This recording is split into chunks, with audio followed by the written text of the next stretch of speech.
Menurut Ketua Kadin Bali Ana Agung Ngurah Alit Wiraputra, saat ini keberadaan investor besar dari luar Bali cenderung hanya mengeruk keuntungan dari Bali tanpa memperhatikan aspek lingkungan dan budaya Bali.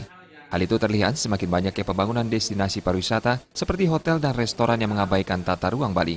Pemerintah daerah sebagai pemangku kebijakan harus berani bertindak tegas dengan menutup ataupun menunda perpanjangan izin usahanya yang hanya mengeruk keuntungan di Bali sehingga kerusakan Bali akibat pembangunan pariwisata dapat diminimalisir. Sehingga dengan begitu maka kami berharap mereka mau berkontribusi, mau memberikan sumbangsihnya selain pajak yang dihasilkan yang memang kewajibannya dia.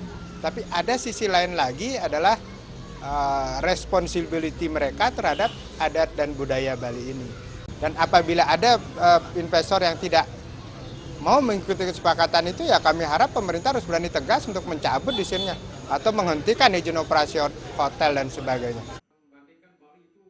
Pengamat pertanian dan pariwisata Bali dari Universitas Udayana, Iwayan Windia mengatakan, sektor pariwisata di Bali, khususnya investasi luar, tidak relevan dalam menunjang pertumbuhan ekonomi Bali.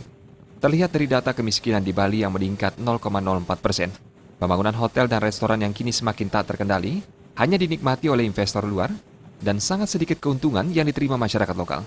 Selain itu, masalah kerusakan lingkungan akibat alih fungsi lahan yang semakin tinggi, membuat Bali semakin dekat dengan kehancuran.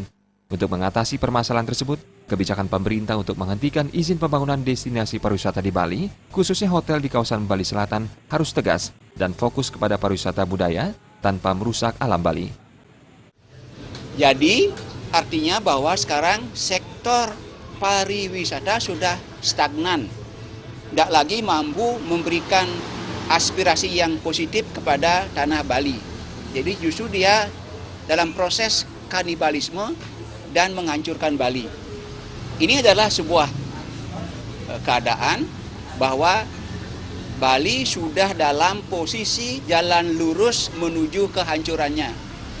Keadaannya begitu dalam sosial, Besakih sudah mau digerogoti, laut yang merupakan campuan juga sudah reklamasi, jadi sudah mulai titik-titik keramat Bali sudah mulai dihancurkan.